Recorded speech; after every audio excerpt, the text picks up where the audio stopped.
ಸೂರಜ್ ರೇವಣ್ಣ ಬಂಧನ ಆಗಿದ್ದು ಸದ್ಯ ಸೂರಜ್ ರೇವಣ್ಣ ಅವರನ್ನ ಬೆಂಗಳೂರಿಗೆ ಕರೆತರ್ತಾರೆ. ಬೆಂಗಳೂರಿನಲ್ಲಿರುವಂತಹ 17ನೇ ACMM ನ್ಯಾಯಾಧೀಶರ ಮುಂದೆ ಹಾಜರುಪಡಿಸ್ತಾರೆ. ಸಂಜೆ 4 ಗಂಟೆಗೆ ಜಡ್ಜ್ ಮುಂದೆ ಸೂರಜ್ ರೇವಣ್ಣ ಅವರನ್ನ ಹಾಜರುಪಡಿಸೋ ಕುರಿತಾಗಿ ಮಾಹಿತಿ ಲಭ್ಯವಾಗ್ತಾ ಇದೆ.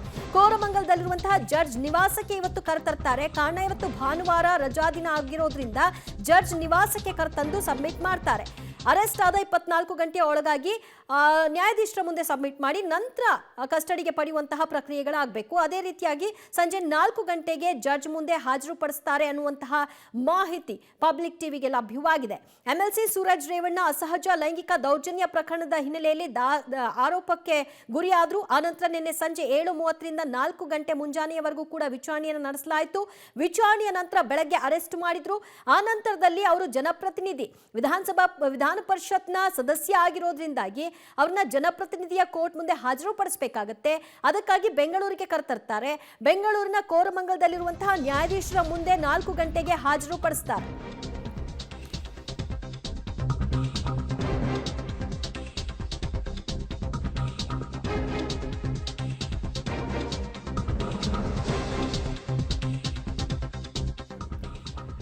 ಸೂರಜ್ ಫಾರ್ಮ್ ಹೌಸ್ ನಲ್ಲಿ ನಡೆದಿತ್ತು ಈ ಒಂದು ಅಸಹಜ ಲೈಂಗಿಕ ದೌರ್ಜನ್ಯ ಅನ್ನೋದು ಸಂತ್ರಸ್ತನ ದೂರು.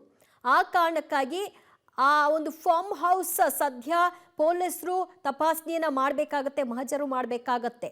ಅದೆಲ್ಲವೂ ಕೂಡ ಸದ್ಯ ದೂರು ದಾಖಲಾಗಿದೆ. ನಂತರದಲ್ಲಿ ಮಾಡುವಂತಹ ಪ್ರಕ್ರಿಯೆ ಅರೆಸ್ಟ್ ಅನ್ನ ಮಾಡಿಕೊಂಡಿದ್ದಾರೆ. ಫಾರ್ಮ್ ಹೌಸ್ನಲ್ಲಿ 16ನೇ ತಾರೀಕು ನನ್ನನ್ನು ಕರೆಸ್ಕೊಂಡು ಅಸಹಜ ಲೈಂಗಿಕ ದೌರ್ಜನ್ಯವನ್ನ ಎಸಗಿದ್ರು ಅಂತ ಸಂತ್ರಸ್ತ ಹೇಳಿದ್ದಾನೆ. ಗನ್ನಿಕಡದ ಫಾರ್ಮ್ ಹೌಸ್ನಲ್ಲಿ ಪಬ್ಲಿಕ್ ಟಿವಿ ಒಂದು ಮಾಹಿತಿಯನ್ನ ಕೊಡ್ತಾ ಇದೆ, ನೋಡೋಣ. ಮಾಜಿ ಸಚಿವ HD ರೇವಣ್ಣ ಅವರ ಹಿರಿಯ ಪುತ್ರ ಹಾಗೂ ವಿಧಾನ ಪರಿಷತ್ ಸದಸ್ಯ ಡಾಕ್ಟರ್ ಸೂರಜ್ ರೇವಣ್ಣ ಅವರ ವಿರುದ್ಧ ಯುವಕನೋರ್ವ ಗಂಭೀರ ಆರೋಪನ ಮಾಡಿದ್ದು ಕೆಲಸ ಕೊಡಿಸುವ ನೆಪದಲ್ಲಿ ಲೈಂಗಿಕ ದೌರ್ಜನ್ಯವನ್ನು ಎಸಗಿದ್ದಾನೆ ಅಂತೇಳಿ ಈಗಾಗಲೇ ದೂರನ್ನು ಕೊಡಲು ಮುಂದಾಗಿದ್ದಾನೆ. ಇದೀಗ ನಾವು ದೃಶ್ಯದಲ್ಲಿ ಗಮನಿಸಬಹುದು. ಇದು ಹೊಳೆನರಸೀಪುರ ತಾಲೂಕಿನ ಗನ್ನಿಕಡ ಅಂತಕ್ಕಂತಹ ಗ್ರಾಮ. ಈ ಗ್ರಾಮದಲ್ಲಿ ಸೂರಜ್ ರೇವಣ್ಣ ಅವರಿಗೆ ಸೇರಿದಂತಹ ಫಾರ್ಮ್ ಹೌಸ್ ಇದು.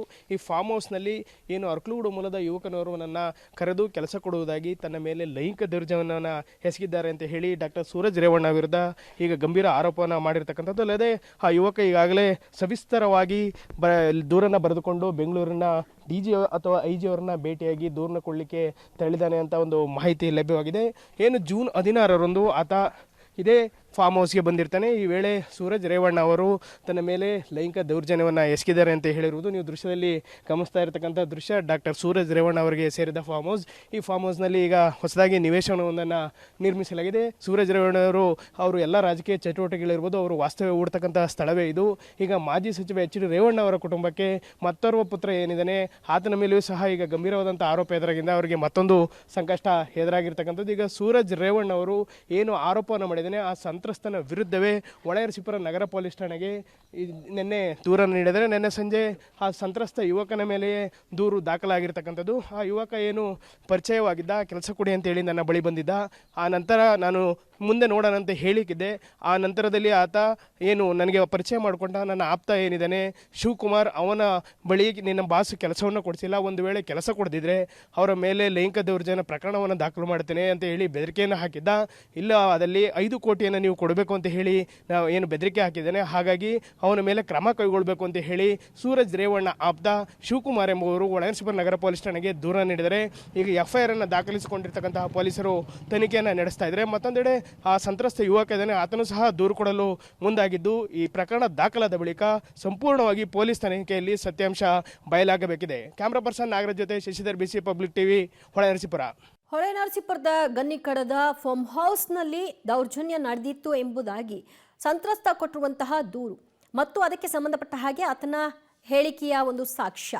ಜೂನ್ 16ರಂದು ಯುವಕ ಆ ಫಾರ್ಮ್ ಹೌಸ್ಗೆ ಹೋಗಿರ್ತಾನೆ. ಅದು ಸೂರಜ್ ರೇವಣ್ಣ ಅಲ್ಲಿಗೆ ಕರೆಸ್ಕೊಂಡ ನಂತರದಲ್ಲಿ ನನ್ನ ಮೈಕೈ ಮುಟ್ಟುವಂಥದ್ದು ಮತ್ತು ಬೇರೆ ಬೇರೆ ರೀತಿಯಾಗಿ ನಡ್ಕೊಳ್ಳೋದು ಇದೆಲ್ಲವೂ ಕೂಡ ಆಯಿತು ಅನ್ನೋದರ ಬಗ್ಗೆ ಆತ ಹೇಳ್ಕೊಂಡಿದ್ದಾನೆ. ಇನ್ನು ಈ ಸಂದರ್ಭದಲ್ಲಿ ಸಂತ್ರಸ್ತ ಮತ್ತು ಸೂರಜ್ ರೇವಣ್ಣ ಅವರ ಆಪ್ತ ಇಬ್ಬರೂ ಕೂಡ ಮಾತನಾಡಿದ್ರು. ಅವರ ಮಾತುಕತೆಯಲ್ಲಿ ಯಾವೆಲ್ಲ ವಿಚಾರಗಳು ಪ್ರಸ್ತಾಪ ಆಗಿದೆ ಬನ್ನಿ ಕೇಳೋಣ. ಹಲೋ ಹಲೋ, ಯಾಕಪ್ಪ ಇಷ್ಟೊಂದ್ರ ಇದ್ ಮಾಡ್ತಿದ್ಯಾ? ನಾನೇನು ಮಾಡ್ತಿಲ್ಲ ಕಣ. ನಾನು ಬೆಳಗ್ಗೆನೆ ಫೋನ್ ಮಾಡಿಲ್ಲ ನಿಮಗೆ, ನೀವೇ ಸರಿ ರೆಸ್ಪಾನ್ಸ್ ಮಾಡ್ಲಿಲ್ಲ. ಅಷ್ಟೊಂದು ಹೇಳ್ತಿದ್ದೀನಿ, ನೀವೇ ಸರಿ ರೆಸ್ಪಾನ್ಸ್ ಮಾಡ್ಲಿಲ್ಲ. ಒಂಚೂರು ಕೇಳಿಸ್ಕೊ. ಕೇಳಿಸ್ಕೊ. ನೀವು ಬಂದು ಎದುರುಗಡೆ ಮಾತಾಡ್ತೀನಿ, ನಾನು ಮಾತಾಡ್ಬೋದು. ನೀವು ಸಡನ್ ಆಗಿ ಫೋನಲ್ಲಿ ಮಾತಾಡ್ತಿದ್ದೆ, ನನಗೇನಂತ ಅರ್ಥ ಮಾಡ್ಕೊಳ್ಳ. ಅಷ್ಟು ಹೇಳ್ತಿದ್ದೀನಿ, ಮನೆಗೂ ಹೋಗಿಲ್ಲ ಅಣ್ಣ, ನನಗೆ ಸ್ವಲ್ಪ ಒಂಥರ ಹಿಂಸೆ ಆಗ್ಬಿಟ್ಟಿದೆ ಅಂತ ಹೇಳಿ. ಕೇಳಿಸ್ಕೊ. ಈ ಜನ ಇದ್ದಾರೆ ಕೂಡ, ತುಂಬಾ ಜನ ಮಾತಾಡಿದ್ದೆ. ನಾನು ಬೆಳಿಗ್ಗೆ ನೀವು ಮಾಡಿದಾಗ ಚೆನ್ನಾಗಿ ತುಂಬಾ ಜನ ಇದ್ರು. ಆ ಕಡೆ ಸೈಡ್ ಹೋಗಿ ಮಾತಾಡೋ ಸಿಕ್ಕ ಹಿಂಸೆ ಆಗ್ತಾ ಇತ್ತು. ಆಯ್ತು, ಈಗ ವಿಷಯ ಆಗದ ಹೋಗಿದೆ, ಅದ್ ಬೇಡ, ಅದ್ ಕುತ್ಕೊಂಡು ಮಾತಾಡೋಣ ಬಾ ಅಂತಾರೆ. ಆಯ್ತಾ, ತಲೆ ಕೆಡ್ಸ್ಕೊಳಕ್ ಹೋಗ್ತಾರೆ. ಏನ್ ಮಾಡೋದು ನನಗೆ ಗೊತ್ತಿಲ್ಲ. ನಾನು ಅದಕ್ಕೆ ನಿಮ್ಮನ್ನೇ ಹೇಳಿ ಅಂತ ರಾತ್ರಿನೇ ಮೆಸೇಜ್ ಹಾಕಿದ್ದೆ. ಏನಾದ್ರು ಹೇಳಿ, ಏನ್ ಮಾಡೋದು ನನಗೆ ಗೊತ್ತಾಗ್ತಿಲ್ಲ ಅಂತ ಹೇಳಿ. ಈಗ ನಾನು ಹೇಳೋಣ, ಬೆಳಗ್ಗೆ ಬಂದು ಮಾತಾಡೋದು ಹೇಳ್ಬೋದು. ಎದುರುಗಡೆ ಹೆಂಗ್ ಬಿಟ್ಬಿಡ್ತಾರೆ ಹೇಳಿ? ಇವಾಗ ಅಲ್ಲಿಗೆ ಬರಕ್ ಬಿಟ್ಬಿಡ್ತಾರ? ಇವಾಗ ಅಲ್ಲಿಗೆ ಹೆಂಗ್ ಕಳಿಸಲ್ಲ. ಇವಾಗ ಅವ್ರ ಮೊದ್ಲೇ ಭಯದಲ್ಲ ಅವ್ರ, ಮತ್ತೇನಾರ ಇದ್ ಮಾಡಿದ್ರೆ ನನಗೂ ಭಯ ಹೇಳು. ವಾಟ್ಸ್ಆಪ್ ಕಡೆ ಯಾರು ಗೊತ್ತಾಗಲ್ಲ, ಏನ್ ಮಾಡ್ಬೇಕು ಅಂತ ಹೇಳು. ಅದನ್ನಾದ್ರೂ ಮಾಡಿ. ನನಗೆ ಗೊತ್ತಿಲ್ಲ, ನೀವ್ ಹೇಳ್ಬೇಕು. ಏನ್ ಮಾಡ್ಲಿ ನೀವ್ ಹೇಳಿ. ಸ್ವಲ್ಪ ಅಮೌಂಟ್ ಏನಾದ್ರು ಕೊಟ್ಟು ಕಳಿಸ್ತೀನಿ. ಅದೇ ಆಯ್ತಾ, ನನ್ ಮರ್ಯಾದೆ ಹೋಗುತ್ತಲ್ಲ ಹಂಗೆಲ್ಲ ಮಾಡಕ್. ಯಾರ್ ಮರಿಗೂ ಹೋಗಲ್ಲ ಕಣೋ, ಏನೂ ಆಗಲ್ಲ. ಯಾರಿಗೂ ಗೊತ್ತಿಲ್ಲ ತಾನೇ ವಿಷಯ, ಸುಮ್ಮನೆ ಬಿಟ್ಬಿಡು. ಆಯ್ತಾ, ನಿಮ್ಗೂ ಗೊತ್ತಿಲ್ಲ, ನನಗೂ ಗೊತ್ತಿಲ್ಲ, ಸುಮ್ಮನೆ ಬಿಟ್ಬಿಡು ಆ ವಿಷಯನ. ಅದೇನು ನಮ್ಗೆ ವಿಷಯ ಹೇಳ್ಬಿಡ್ತೀನಿ ಕಣಪ್ಪ. ನಿಮ್ ಸಮಾಜದಲ್ಲಿ ನಿಮ್ಗೆ ಒಳ್ಳೆ ರೀತಿ ಬೆಳೆಸ್ಬೇಕು ಅಂತ ತುಂಬಾ ನೀನ್ ಮಾತಾಡ್ತೀನಿ ಅಷ್ಟೇ. ಅರ್ಥ ಆಯ್ತಾ? ನನಗ್ ಬೆಲೆ ಇದೆ. ಮತ್ತೆ ನನಗ್ ಸುಮ್ನೆ ಅವತ್ತು ನಾವು ಕರ್ದು ಈ ತರ ಎಲ್ಲ ಆಗುತ್ತೆ ಅಂತ ನನಗ್ ಗೊತ್ತಿರ್ಲಿಲ್ಲ. ನಾನು ಮನೆಗ್ ಬಂದಾಗ ಇದು ಮಾಡ್ಕೊಂಡೆ. ಈಗ ಆಗಿದ್ ಹಾಕೋಗಿದೆ ಕಣೋ. ಈಗ ನಾವು ನಾನು ಬೆಳೆಸ್ಬೇಕು ಅಂತ ಒಳ್ಳೆ ನೀನು B.Com ಮಾಡಿದ್ದಲ್ಲ, ಒಳ್ಳೆ ಕಡೆ ಕೆಲಸ ಕೊಡ್ಸೋಣ ಅಂತ ನನ್ನ ಮನ್ಸಲ್ಲಿತ್ತು. ಅರ್ಥ ಆಯ್ತಲ್ವಾ? ಈಗ 4 ತಿಂಗಳಲ್ಲಿ ಹಾಸನಲ್ಲೇ ಮದರ್ ಡೈರಿ ಓಪನ್ ಆಗ್ತದೆ. ಹಂಗೆಲ್ಲ ಈಗ ಮರ್ಯಾದೆ ಹೋಗವಂತ ಇದಾಗಿದೆ. ನೋಡೋಣ, ಅವ್ನ ಹತ್ರ ಮಾತಾಡ್ತೀನಿ, ಮಾಡ್ತೀನಿ. ಸರಿ ಆಯ್ತು. ಯಾಕೆ ಅದು ಅವತ್ತು ಯಾರ ಜೊತೆ ಹೇಳ್ಕೊಂಡೆಂದಲ್ಲ, ಅದು ಅವನಿಂದ ಅವ್ನ ಮನೆಗೆ ಗೊತ್ತಾಗ ಮನೆಯವ್ರು ಅವ್ರಿಗೆ ಹೇಳಿದ್ದಾರೆ. ಸೊ ಈ ಆಡಿಯೋ ಅನ್ನೇ ಗಂಭೀರವಾಗಿ ಪರಿಗಣಿಸೋದಾದ್ರೆ, ಆ ಆಡಿಯೋದಲ್ಲಿ ಮಾತನಾಡಿರುವಂತಹ ಸೂರಜ್ ಆತನ ವಿರುದ್ಧವೂ ಕೂಡ ಕೇಸ್ ದಾಖಲಾಗುತ್ತಾ? ಯಾಕಂದರೆ ಆಮಿಷ ಒಡ್ತಾರೆ, ನಿನಗೆ ಕೆಲಸ ಕೊಡಿಸ್ತೀನಿ, ದುಡ್ಡು ಕೊಡ್ತೀನಿ, ಏನಾಗಲ್ಲ ಬಿಟ್ಬಿಡು ಇತ್ಯಾದಿ ವಿಚಾರಗಳು ಅಲ್ಲಿ ಪ್ರಸ್ತಾಪ ಆಗುತ್ತೆ. ಸೊ ಇದೆಲ್ಲ ಗಮನಿಸಿದರೆ ಆ ವ್ಯಕ್ತಿಯ ವಿರುದ್ಧವೂ ಕೂಡ ಪ್ರಕರಣ ದಾಖಲಾಗುತ್ತಾ ಅನ್ನೋ ಪ್ರಶ್ನೆ ಮನೆ ಮಾಡ್ತಾ ಇದೆ. ನೋಡೋಣ ಮುಂದಿನ ಹಂತಗಳಲ್ಲಿ ತನಿಖಾಧಿಕಾರಿಗಳು ಯಾವ ರೀತಿಯಾಗಿ ಈತನ ವಿರುದ್ಧವೂ ಕೂಡ ಕ್ರಮ ತೆಗೆದುಕೊಳ್ಳಬಹುದು, ಈ ಆಡಿಯೋವನ್ನೇ ಗಂಭೀರವಾಗಿ ಪರಿಗಣಿಸೋದಾದ್ರೆ ಅಂತ.